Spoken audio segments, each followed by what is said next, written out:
Ya, karibu kwenye channel yetu hii ya Daily Life TZ. Kama ni mara yako ya kwanza, tunaomba usubscribe hapo ili uwe unatazama video zetu mara zote tunapoziweka katika mtandao wetu wa YouTube.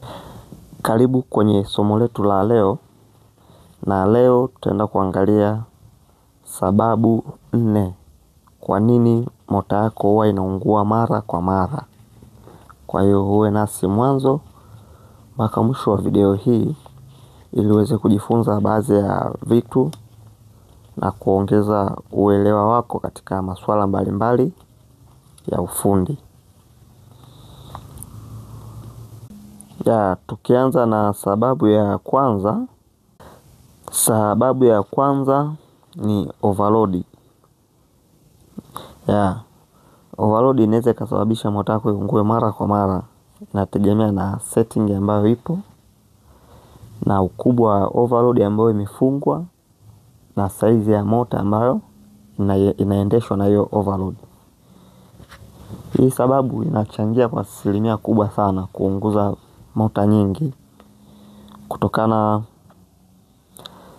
overload nyingi zinavyofika au zinavyotoka huko zinakotoka zinakuja huku kwa mafundi. Mara nyingi watu hawafanyi setting yoyote, kwa ikimaanisha kwamba ni overload, basi mtu anafunga kama ilivyo. Angalie mota yake inatakiwa iende kiasi gani cha current ili aweze kuseti kwenye overload. Na mara nyingi huwa zinafungwa overload kubwa. Sehemu nyingi tulizotembelea tumekuta hiyo shida, kwamba overload imekuwa kubwa kuliko current hizo zinazostahili ziendeshwe na hiyo mota. Kwa hii sababu mara nyingi napenda sana kuunguza mota. Sababu ya pili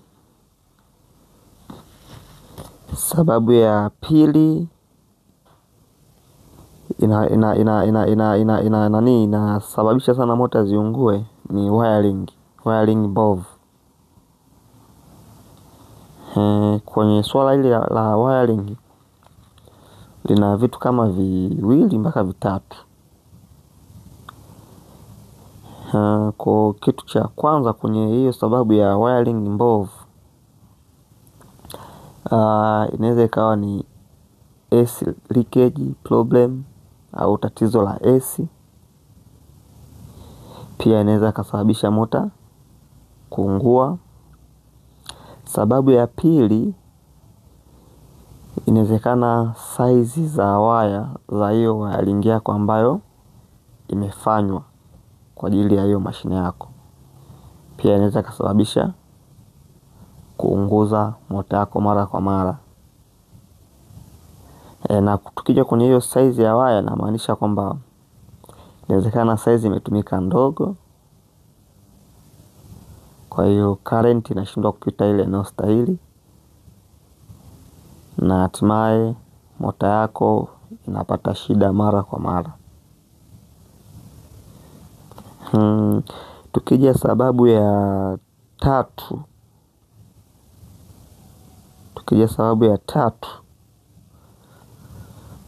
Sababu ya tatu inaweza ikawa ni kuto kutumia starter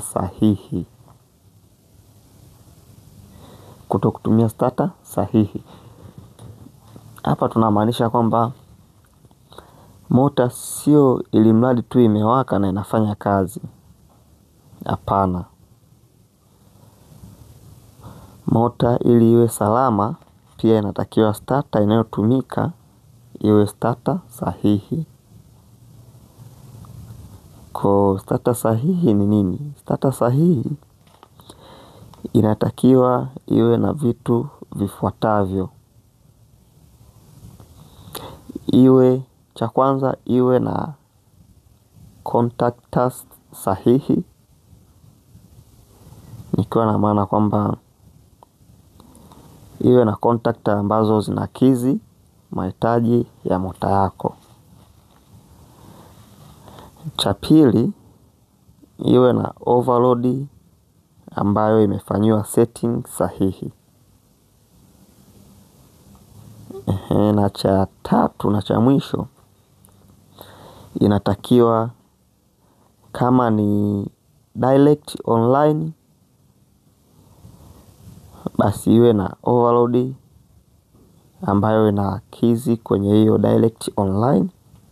Na kama star delta starter, basi iwe na overload yenye setting inayofanana na hiyo star delta starter. Kwa maana ni vitu vile tofauti, setting za overload kati ya direct online starter na hii ya star delta starter. Kwa overload zake, setting yake inakuwa ni tofauti. Kwa hiyo hilo pia ni jambo la kuzingatiwa,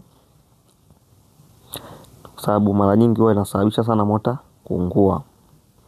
Na sababu ya 4 na ya mwisho kwa leo ni kuto kufanya service mota yako. Na hapa sasa tutakuja kuangalia ni vitu kama viwili au vitatu. Hii sababu ya kuto kufanya service mota yako imebeba vitu kama viwili mpaka vitatu. Cha kwanza, hasa watumiaji wengi wa mota, iwe mashine aina yote ambayo inatumia mota, huwa wengi hawazingatii sauti ambayo ni tofauti. Sababu mota unaweza kukuta inatoa mlio ambao hujauzoea, lakini wengi wao wanapuuzia, wanaona ni kitu kama cha kawaida. Lakini inaweza ikawa shida imeanza kwenye bearing. Sababu bearing ikiwa ina shida, pia kuna mlio lazima utabadilika. Hiyo sababu ya kwanza. Sababu ya pili, inawezekana kwamba tatizo labda la feni, kwa sababu mota nyingi zinaungua pia kutokana na kukosa cooling. Unaweza kukuta feni pia ina shida, yani system ya kupozesha ile mota ina shida.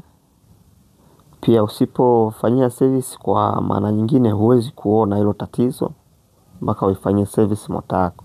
Kwa kama huna utaratibu wa kuifanyia service mota yako, pia matatizo kama hayo ambayo nimeelezea hapo yanaweza kusababisha mota yako kuungua mara kwa mara.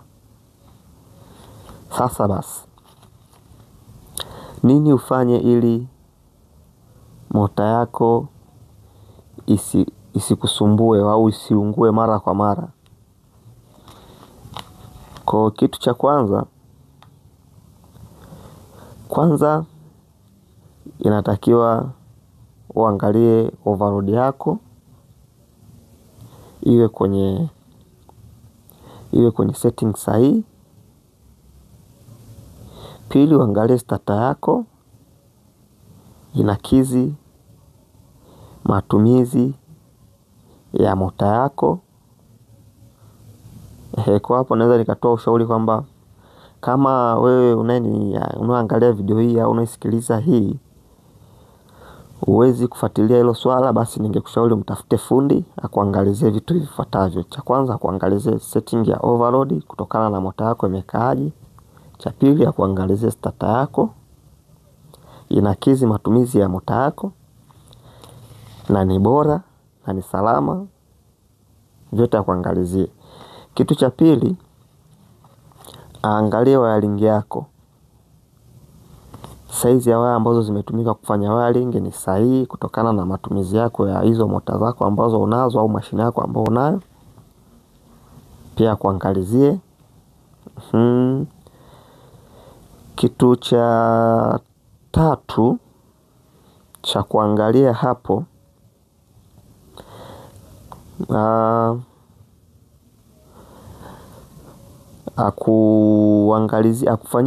akufanyie service ya mota yako. Kama hujawahi kufanya service, akufanyie service, kwa maana aifungue, aisafishe, angalie bearing kama ziko vizuri, angalie cooling system ikiwa na maana kwenye feni, system zote ziko vizuri, na ikiwezekana aongeze insulation kwenye windings zako kwa kumwagia electrical varnish au wengi wanaita shellac. Hiyo pia itakusaidia. Kwa hiyo basi, kama una tatizo lolote, una kitu chochote unataka tukushauri au utushauri, basi usisite kutuandikia hapo chini sehemu ya comment.